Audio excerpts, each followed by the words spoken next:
नमस्कार मित्रों, आज हम ऑनलाइन क्लासेज में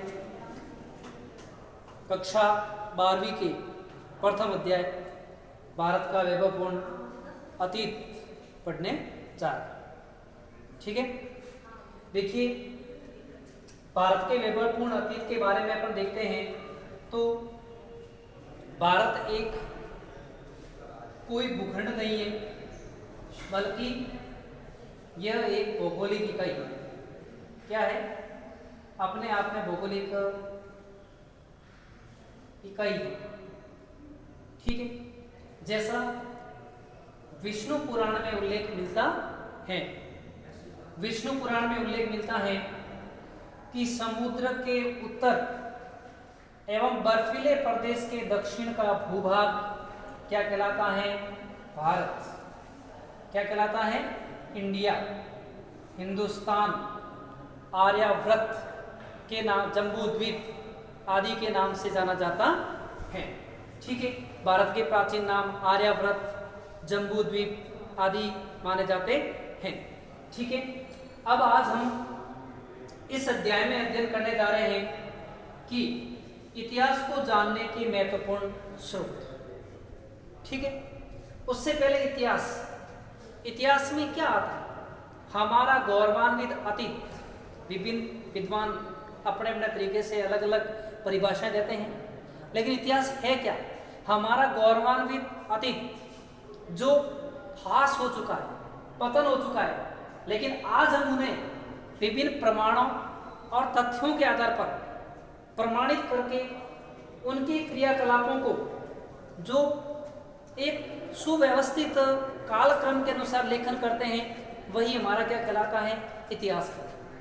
इतिहास की तरह तरह की अपनी अपनी परिभाषाएं हैं, और इसमें सबसे महत्वपूर्ण है कि मानव के अतीत या गौरवान्वित अतीत के क्रियाकलापों का तथ्यों, साक्ष्यों व प्रमाणों के आधार पर प्रमाणित करके कालक्रम के अनुसार लेखबद्ध करना ही इतिहास कहलाता है। अब इतिहास की जानकारी के स्रोत। इतिहास की जानकारी के स्रोतों में सबसे पहला माना जाता है साहित्यिक स्रोत। ठीक है, दूसरा है पुरातात्विक स्रोत।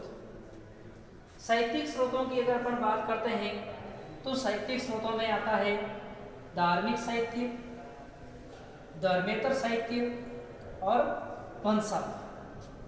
ठीक है, धार्मिक साहित्य में अगर अपन बात करते हैं तो धार्मिक साहित्य में सबसे पहला आता है ब्राह्मण साहित्य। ठीक है, आप सबको जैसा कि विदित है, ब्राह्मण साहित्य में सबसे महत्वपूर्ण माने जाते हैं वेद, और इसी कारण से इस प्राचीन संस्कृति का नाम है वैदिक संस्कृति। वेदों में सबसे प्राचीन वेद है ऋग्वेद, इसलिए इसे ऋग्वेदिक संस्कृति व सभ्यता के नाम से जाना जाता है।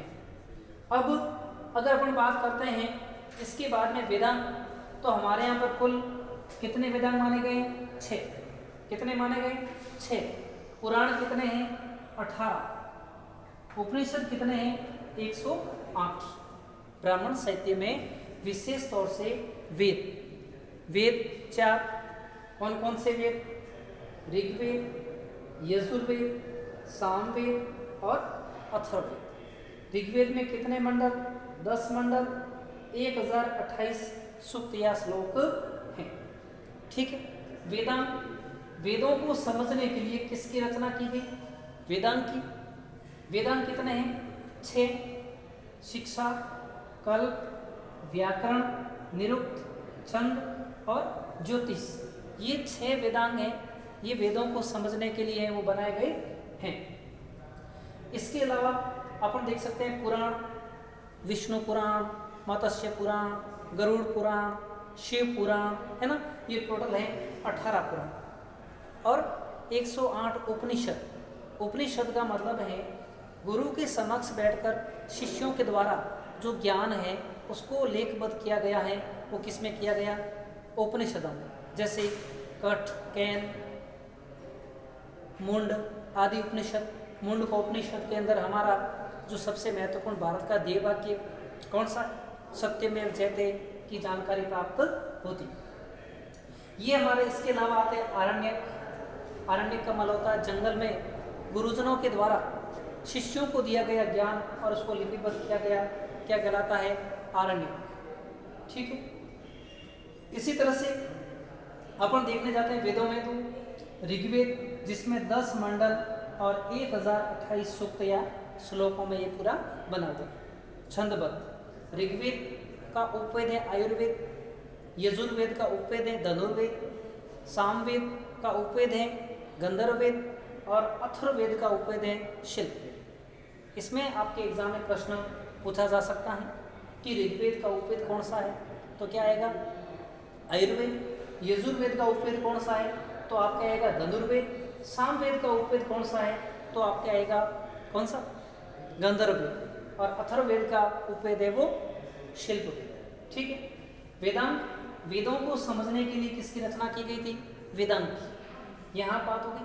अब बात आती है ब्राह्मण साहित्य के अलावा बौद्ध साहित्य। बौद्ध साहित्य पढ़ने से पहले हमें यह समझना जरूरी है कि विश्व की प्राचीनतम संस्कृतियाँ, जिसमें सुमेरियन संस्कृति, बेबीलोन की संस्कृति, मिस्र की संस्कृति, मेसोपोटामिया की सभ्यता संस्कृति, ये भी अति प्राचीन है।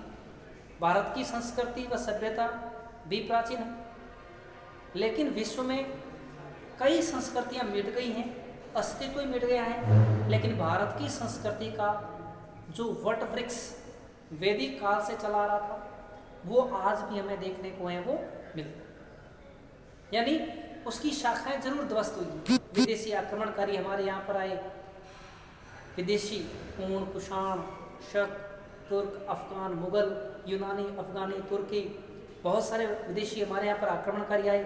उन्होंने हमारी संस्कृति को नष्ट भ्रष्ट करने की कोशिश की, लेकिन हमारी संस्कृति आज भी निर्बाध रूप से चली आ रही है। इसलिए कहा जाता है कि भारत की संस्कृति उस वट वृक्ष रूपी है जिसकी शाखाएं अंतरिक्ष में हैं और उसकी जड़ें पाताल लोक तक पहुंची हुई हैं। इसलिए उसको समाप्त है वो नहीं किया जा सकता। क्यों? क्योंकि हमारी संस्कृति में आध्यात्मिकता है, और आध्यात्मिकता जिस संस्कृति में होती है उस संस्कृति को कभी नष्ट नहीं किया जा सकता है। ठीक है। कवि इकबाल के शब्दों में आपने सुना होगा कि मिस्र, बेबीलोन, रोम सब मिट गए जहाँ से, कुछ तो हस्ती है कि मिटा न सके हमें यहाँ से।